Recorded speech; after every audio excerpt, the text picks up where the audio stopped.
Justice Abdul Majeed ملک، chief justice retired آزاد Jammu Kashmir high court ہمارے ساتھ موجود ہیں، لبریشن لیگ کے آپ سربراہ ہیں۔ ملک صاحب، آپ نے کشمیر کو، آزاد جموں کشمیر کو علیحدہ ریاست قرار دینے کا ایک فیصلہ دیا تھا، اس کا پس منظر کیا تھا؟ میرا پاس جو فیصلہ ہے اصل میں ہوا ہے وہ یہ تھا کہ گلگت کے لوگوں نے یہاں پاکستان کی سپریم کورٹ میں اور ہائی کورٹ میں کافی درخواستیں پیش کیں کہ وہ بنیادی انسانی حقوق سے محروم ہیں اور وہاں پر ایف سی آر جو ہے اس کا نفاذ ہے اور وہ اپنے حقوق سے بالکل لاچار ہیں اور ان کو حقوق ملنے چاہیے۔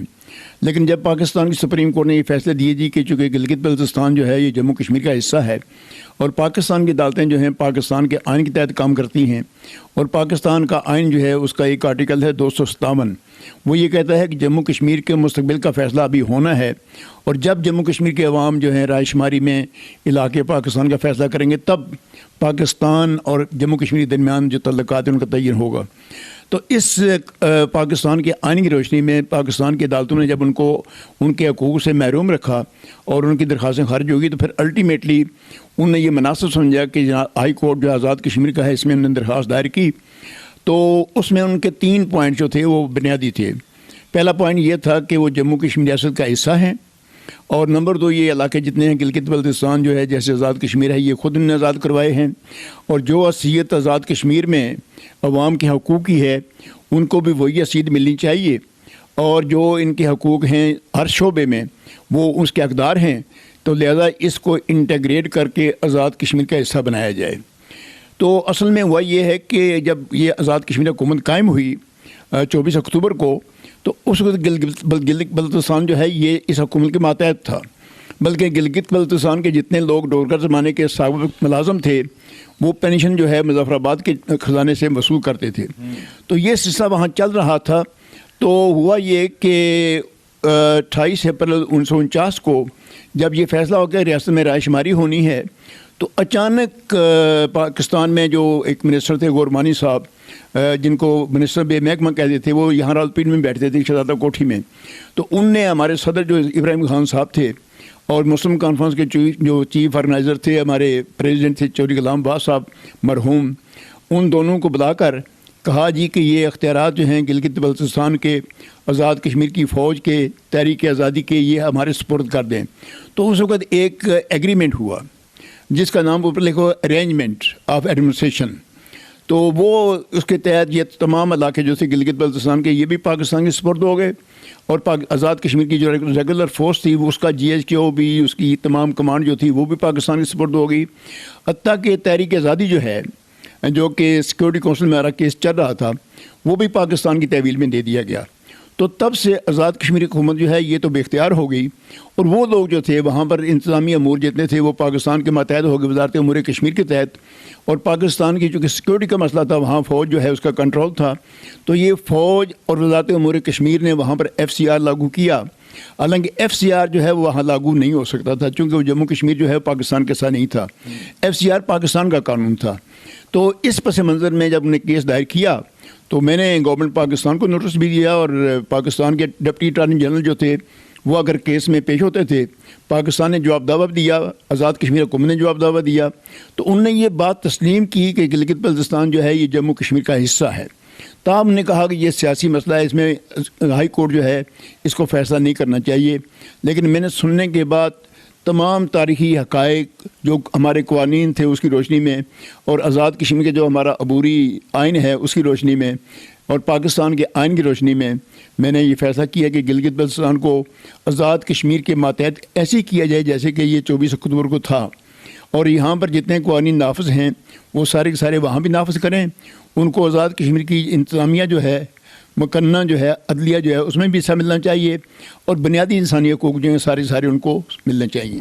بہت زبردست یہ ایک ڈیسیژن جس کی بنیاد پر، جس کو ایک ریفرنس کی حیثیت حاصل ہے جو کہ کوٹ کیا جاتا ہے جگہ جگہ پر، کہ آزاد جموں کشمیر پاکستان سے علیحدہ ایک ریاست ہے، ایک علیحدہ کنٹری ہے، یہاں کی اپنی سپریم کورٹ ہے، ہائی کورٹ ہے، یہاں پہ اپنا قانون ہے. بہت خوبصورت انداز میں ملک صاحب آپ نے بیان کیا. چلیں آپ کو ذرا کچھ کشمیر کی باتیں کر لیں، آزاد کشمیر کی، یہاں کی سیاست کی. حضور والا ہم دیکھ رہے ہیں کہ راجہ فاروق حیدر خان صاحب اور چودھری طارق فاروق صاحب کے درمیان کچھ ڈفرینس آف اوپینین ہوا، اور اس کے بعد عجیب و غریب قسم کی چیزیں سوشل میڈیا کے اوپر فلوٹ ہو رہی ہیں. کیا وہ دن آئے گا کہ جب ہم کشمیر کے فیصلے کشمیر میں ہی کرتے ہوئے لوگوں کو دیکھیں گے؟ یہاں تو فیصلے بنی گالا ہو رہے ہیں، رائے وینڈ ہو رہے ہیں، اور لاڑکانہ میں ہوا کرتے تھے. یہ ہم کس طرح کا فٹ بال بن گئے ہیں تین مختلف قبلوں کے درمیان؟ اب یہ تو بڑا مشکل سوال آپ نے کیا ہے، اور اگر اس پر خود کر بات کی جائے تو اس میں بہت سے قوتیں ناراض بھی ہو جائیں گی، اور جو دوست ہمارے مہربان ہیں وہ خفا بھی ہو جائیں گے، شکایت کا موقع ملے گا. لیکن حقیقت یہ ہے کہ آزاد کشمیر میں جو نظام ہے یہ مکمل طور پر یہ پاکستان کی گرفت میں ہے. اس کو جموں کشمیر کونسل یا وزارت امور کشمیر یا کہ پاکستان کی فورسز جو مری میں جو لوگ بیٹھے ہیں یا اس منگلہ میں بیٹھے ہیں یہ کنٹرول کرتے ہیں. یہ تو اس سے انکار نہیں کیا جا سکتا اس میں. اور یہی کیفیت ہے کہ جو ہماری جہاں پر انتخابات ہوتے ہیں اس میں بھی عمل دخل جو ہوتا ہے باہر سے ہوتا ہے، اور وہاں پر جو ایک پسندیدہ لوگوں کی لسٹ بنتی ہے اسمبلی میں وہی کامیاب ہو جاتے ہیں. تو لامحالہ پھر یہ تاثر یہ ملتا ہے کہ چونکہ وہ کسی کے تابع ہیں اور وہ خود آزاد نہیں ہیں، اپنے میرٹ پر نہ وہ اسمبلی میں ہیں، اپنے میرٹ پر نہ وہ حکومت میں ہیں، اپنے میرٹ پر نہ وہ جج ہیں، نہ وہ انتظامیہ میں ہیں. تو اس لیے پھر دیکھنا یہ پڑتا ہے کہ ہم نے کہاں سے طاقت حاصل کرنی ہے، ہمیں کہاں سے حمایت ملنی ہے. تو جہاں سے حمایت ملتی ہے، طاقت ملتی ہے، پھر ان کے مطابق بن جاتے ہیں. اب تو کیفیت یہ ہے کہ پہلے تو یہاں ریاست کی اپنی جماعتیں تھیں، مسلم کانفرنس تھی، لبریشن لیگ تھی یا باقی جماعتیں تھیں، لیکن اب جماعتیں جو ہیں پاکستان کی یہاں پر آ گئی ہیں. پہلے ہندوستان نے آغاز کیا، وہاں پر کانگریس بنی، اس کے بعد بی جے پی بنی، پھر باقی کمیونسٹ پارٹی بنی، دوسری جماعتیں بنی ہیں مقبوضہ کشمیر میں. چونکہ ہندوستان کی تو پالیسی یہ تھی کہ وہ بتدریج ریاست جموں کشمیر کے اپنا تسلط قائم کرے، لیکن پاکستان کی پوزیشن بڑی مختلف تھی. تاہم جب پاکستان نے یہ دیکھا کہ سارا کشمیر ہمیں نہیں مل رہا ہے، ہندوستان اس میں آٹھ درم ہے، یا پاکستان نے 2 جنگیں بھی کی ہیں لیکن ان کو 1 انچ بھی کشمیر جو ہے کا نہیں مل سکا، بلکہ جو علاقے ملے تھے وہ بھی واپس کرنے پڑ گئے، اور ہندوستان نے جو علاقے حاصل کیے تھے واپس کیے نہیں ہیں معاہدہ شملہ کے تحت. تو پھر پاکستان کے حکمرانوں نے یہی محسوس کیا کہ یہاں پر اپنی جماعتیں بنائیں. پھر یہاں پر پیپل پارٹی بھی بنی، یہاں پر مسلم لیگ نون بھی بنی، پھر یہاں پر جماعت اسلامی بھی بنی، پھر جمعیت علماء اسلام بھی بنی، تحریک انصاف بھی بن گئی. اور اب ظاہر ہے کہ ان کی ہائی کمان جو ہے وہ پاکستان میں ہے، وہ اسلام آباد بنی گالا میں ہے، وہ لاڑکانہ میں ہے، پھر وہ وہاں پر رائے ونڈ میں ہے، جہاں کہیں ہے ان کی جو سورس ہے طاقت کی وہ وہاں پر پاکستان میں ہے، اور رہی صحیح جو سورس ہے وہ GHQ میں ہے یا کہ اسلام آباد میں ہے. تو لہذا ان کا تابع ہونا پڑتا ہے. اچھا، ایک اور بڑا مزیدار سا سوال ہے کہ ذوالفقار علی بھٹو صاحب نے پیپلز پارٹی جو بنائی، پیپلز پارٹی بنانے سے پہلے وہ جنرل ایوب خان صاحب کو ڈیڈی کہا کرتے تھے. میاں محمد نواز شریف صاحب جو تھے، جنرل جیلانی صاحب کے دور میں لگایا گیا پودا ضیاء الحق صاحب کے بہت زیادہ محبوب تھے، بڑی شفقت ان کی حاصل کی. اسی طریقے سے ہم دیکھتے ہیں تو عمران خان صاحب پہ یہ الزام لگاتی ہیں قوتیں کہ ملٹری اسٹیبلشمنٹ کے ڈارلنگ ہیں وہ.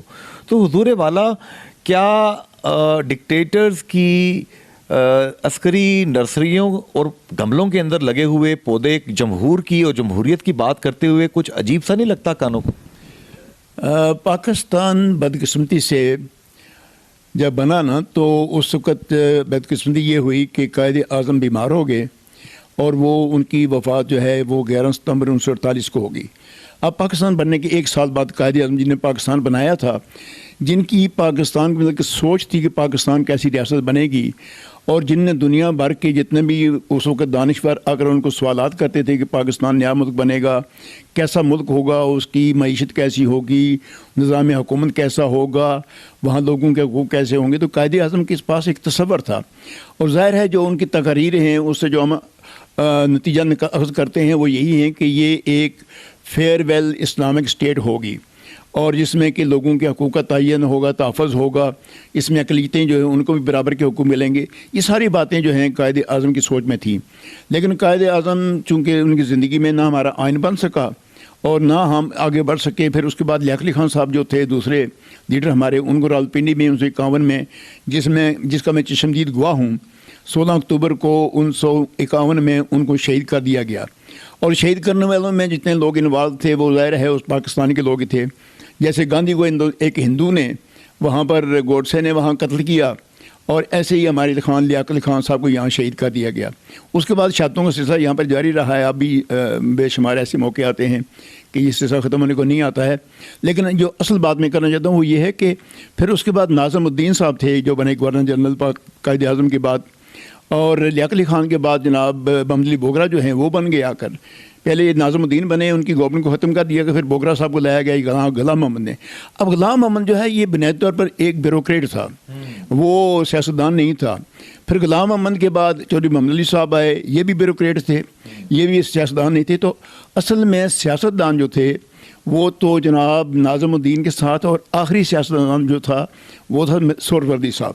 سہروردی صاحب نے صرف 6 مہینے پاکستان میں حکومت کی ہے, اور ان کا اشر جو ہوا ہے وہ بھی آپ کے سامنے ہے, میں اس تفصیل میں نہیں جانا چاہتا ہوں اس میں. تو پاکستان میں جب سیاستدان ختم ہو گئے تو جہاں پر حکومت کا تسلط جو ہے وہ کس کے قبضے میں آ گیا؟ سول بیوروکریسی کے قبضے میں. پھر ان نے ایوب خان صاحب جو تھے کمانڈر ان چیف کو, ان کو سٹنگ کمانڈر ان چیف کو انہوں نے ڈیفینس منسٹر بنا دیا. پھر وہ بھی آ گئے. پھر سکندر ریاض مرزا جو تھا اس کو جناب پاکستان کا پریزیڈنٹ بنا دیا, وہ بھی سابق جرنیل تھا, فوجی تھا وہ بھی. اب یہ فوج اور کی بیوروکریسی اور سول بیوروکریسی دونوں جو ہیں پاکستان پر تب سے قابض ہیں. اب ایوب خان کا آپ نے نام لیا ہے, پھر آپ نے جیلانی کا نام لیا ہے, یہ سب اصل میں پاکستان جو ہے.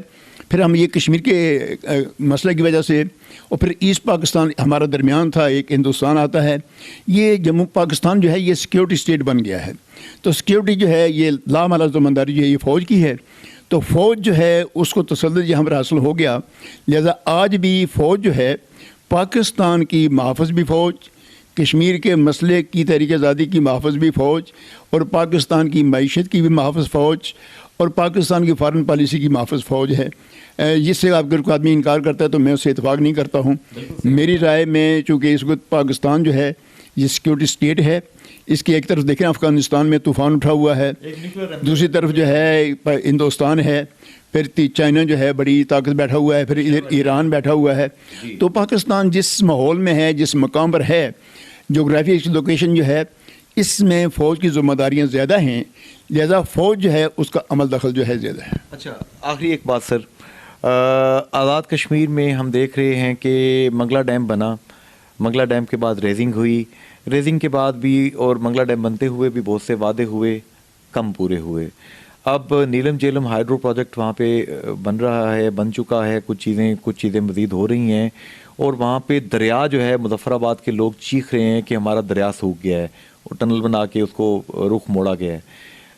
کیا کشمیریوں کے جو حقوق ہیں یہاں کی حکومت راجہ فاروق حیدر خان صاحب کو ان کی حفاظت نہیں کرنی چاہیے؟ کشمیر کی بدقسمتی یہ ہے کہ میں جب سفارتی معاذ پر لبریشن لیگ کو پروجیکٹ کر رہا تھا تو میں یوکرین جو یہاں پر ایمبیسڈر تھے اسلام آباد میں, میری ان سے میٹنگ ہوئی. تو اس نے مجھے کہا کہ جسٹس ملک کشمیر جو ہے اس میں آزادی بڑی مشکل سے آپ کو ملے گی. میں حیران ہوا, میں نے کہا آپ یہ کیوں کہہ رہے ہیں؟ اس نے کہا دنیا میں 2 ملک ایسے ہیں جن میں پانی بہت زیادہ ہے. اس نے کہا ایک یوکرین ہے, میرا ملک جو ہے اس میں پانی بہت زیادہ ہے, اور ہم کو 400 سال کے بعد آزادی ملی, لیکن اس کے بعد 2-3 سال کے بعد ان کی آزادی پھر دوبارہ جو ہے وہ ڈسپیوٹڈ ہو گئی ہے. تو اس نے کہا کشمیر میں چونکہ پانی ہے, اور پانی ایک ایسی قوت ہے جو دنیا کے تمام وسائل کو جناب جنم دیتی ہے, تو اس لیے پاکستان جو ہے یا ہندوستان جو ہے کشمیریوں کو آزادی نہیں دیں گے, بلکہ آپ کو بڑی جدوجہد کرنی پڑے گی. تو میں حیران ہوا, بلکہ اس نے مجھے اس کو اتنے یہاں پر معلومات حاصل تھی. اس نے کہا کشمیر کے اندر جو پانی ہے اس کے اندر 86,000 جو میگا واٹ بجلی ہے پیدا ہو سکتی ہے. اس نے مجھے کہا کہ جسٹس ملک تم جموں کشمیر کے لوگ جو ہیں اس پانی سے بجلی پیدا کر کے اپنے ملک کے تمام عوام کو مفت بجلی دے سکتے ہو. تم یہ بجلی جو ہے یہ پاکستان کو فروخت کر سکتے ہو, ہندوستان کو فروخت کر سکتے ہو, ایران کو فروخت کر سکتے ہو, اور تمہارا سارا بجٹ جو ہے صرف بجلی جو پیدا ہوگی یہاں اس سے پورا ہو سکتا ہے. ایک نیچرل ریسورس سے ہمارے فارسٹ جو ہیں, ہماری جتنی بھی اور جتنی ہیں ہماری جو دہاتے ہیں جتنی, ان کو سب کو چھوڑ کر کیا فاروق حیدر کو تو نہیں یہ میرے بات پوری کر رہے ہیں مسلم. اب دیکھیں یہ معاہدہ جو ہوا ہے نا سنتاس معاہدہ جو ہوا ہے جس میں ہندوستان کو پاکستان یہ رعایت دے دی ہے کہ وہاں اپنے زیر تسلط علاقے میں وہاں بجلی گھر بنائے. اس وقت ہندوستان جو ہے جو اس کا پروجیکٹس ہیں وہ 92 ہیں جو اس نے اس ہمارے دریاؤں کے اوپر وہاں اس نے بنانے ہیں. اور جان کیری نے پچھلے سال جب ابھی وہ سیکٹری تھا فارن سیکٹری تو اس نے وہاں اپنے سینیٹ میں امریکہ کے سینیٹ میں اسٹیٹمنٹ دیا تھا کہ مستقبل میں اگر کوئی پاکستان ہندوستان کی جنگ ہونی ہے تو وہ کشمیر کے دریاؤں کے پانی کے اوپر ہونی ہے. یعنی ہمارے پانی کی اتنی بڑی اہمیت ہے. تو اب یہ جو آپ نے جن باتوں کا حوالہ دیا ہے جو منگلہ ڈیم بنا ہے اصل میں منگلہ ڈیم جو ہے یہ چودھری محمد علی صاحب جب پرائم منسٹر تھے ان کے زمانے میں شروع ہوا تھا. اس کے بعد فیروز خان نون کے زمانے میں اس پر عمل درآمد جو ہے کنسٹرکشن شروع ہوئی تھی. یہ ایوب خان نے اس کا افتتاح کیا تھا. آج کل میں دیکھتا ہوں عمران خان بھی کہتا ہے کہ ایوب خان نے منگلہ ڈیم. حالانکہ یہ ایسی بات نہیں ہے چونکہ ہم لوگ متاثرین ہیں یہ ہم اس کے گواہ بھی ہیں کیونکہ ہماری جائیدادیں ساری جو ہیں اس میں ڈوب گئی ہیں. ہم تو ہر ایک چیز سے واقف ہیں. تو منگلہ ڈیم جو بنا ہے اس کے لیے ایک کنسورشیم بنا تھا جس کنسورشیم نے پیسہ کنٹریبیوٹ کیا تھا جس میں ہندوستان بھی شامل ہے. تو اس کنسورشیم کا سارے پیسے سے منگلہ ڈیم بنا. پاکستان کا منگلہ ڈیم میں ایک پیسہ خرچ نہیں ہوا ہے. یہ بات جو ہے یہ آن ریکارڈ میں بتانا چاہتا ہوں پوری ذمہ داری کے ساتھ. اور منگلہ ڈیم جو ہے اس کا 1967 میں ایوب خان نے افتتاح کیا. تب سے یہاں پر جتنی جنریشن ہو رہی ہے بجلی کی اور جو پانی کا استعمال ہو رہا ہے نہروں کا پانی جو ہے اس کا تمام جو ہے معاوضہ جو ہے جموں کشمیر کے ہمارے آزاد کشمیر کے لوگوں کو ملنا چاہیے. اور یہی ایوب خان نے اس وقت ہم ایشورنس کروائی تھی. یہی ایشورنس جو ہے محمد علی چودھری صاحب نے کروائی تھی. یہی ایشورنس جو ہے اس وقت فیروز خان نون نے کروائی تھی. لیکن جو وعدے کیے جاتے ہیں اس پر عمل درآمد کم ہوتا ہے. حالانکہ مسلمان جو ہے اس کو حکم ہے کہ جو وعدہ کرو اسے پورا کرو. لیکن ہم جیسے مسلمان ہیں ایسے ہی ہمارے وعدے ہیں تو وعدے پورے نہیں ہوئے. یہی کیفیت اب جو بن رہا ہے نیلم جیلم. میں حیران ہوں کہ آزاد کشمیر حکومت جو ہے جب یہ نون گورنمنٹ تھی وہاں پاکستان میں تب بھی اس کو فاروق حیدر صاحب کو احساس پیدا نہیں ہوا کہ نہیں ان سے کسی نے پوچھا ہی نہیں ہے. اور یہ تمام جتنی اناگرل ان کی سیریمنی تھی جب سنگ بنیاد رکھا گیا تب اس میں بھی شامل تھے. جب آتا رہا نواز شریف اس میں بھی شامل ہوتے رہے ہیں. اب عمران خان کی گورنمنٹ آ گئی اب انہیں اعتراضات شروع کر دیے ہیں. تو ان کے اعتراضات تو جائز ہیں میں اس سے اتفاق کرتا ہوں. لیکن یہ ہے کہ ان کے اعتراضات جو ہیں بڑے دیر کے بعد کیے گئے ہیں. یہ باتیں ساری کی ساری جب یہ پروجیکٹ شروع ہوا تھا یہ ساری باتیں اس وقت کی جانی چاہیے تھیں تاکہ اس وقت ڈیزائنس کو ایسا کیا جاتا کہ نہ ان کا پانی خشک ہوتا بلکہ رننگ ریور جو ان کا منصوبہ ہے جس کے یہ آپ تجویز پیش کرتے ہیں یہ ایسے ہی قائم ہوتا. تو اب بھی اگر یہ ہو سکتا ہے تو میں ان کی حمایت کروں گا کہ گورنمنٹ پاکستان کو ایسا کرنا چاہیے اور وہاں سے جتنی بجلی کی آمدن ہے اس کا حق آزاد کشمیر کا بنتا ہے. جی ناظرین انتہائی اہم گفتگو جسٹس عبد المجید ملک صاحب کی آپ نے سنی. خوگر ہم سے تھوڑا سا گلا بھی سن لے. جتنی باتیں ہیں ان پہ بہت خلوص کے ساتھ غور کرنے کی ضرورت ہے. پاکستان نے ہمیشہ کشمیریوں کا ساتھ دیا ہے. پاکستانی عوام کے دل کشمیریوں کے ساتھ دھڑکتے ہیں. لیکن آخر وہ کون لوگ ہیں کہ جنہوں نے ایسی پالیسیز متعارف کروائیں جن سے احساس محرومی نے جنم لیا. انشاءاللہ کشمیر آزاد ہوگا. جو قوم اپنی آزادی کے لیے قبرستان کے قبرستان آباد کر سکتی ہے انشاءاللہ اللہ پاک اسے کبھی بھی جموں کشمیر کے عوام کو اللہ تعالیٰ محروم نہیں رکھے گا. ریاست جموں کشمیر دنیا کے نقشے پر انشاءاللہ تعالیٰ آزاد حیثیت میں آئے گی اور وہ دن آئے گا کہ جب ریاست جموں کشمیر کے لوگ سکھ کا سانس لیں گے. جنید انصاری اجازت چاہتا ہے. فی امان اللہ حافظ. Good bye. کشمیر اپڈیٹس تحریک آزادی کشمیر کی جدوجہد عوامی مسائل کشمیری ثقافت کشمیر کا قدرتی حسن اور وسائل یہ سب اور بہت کچھ دیکھیے کشمیر اپڈیٹس میں.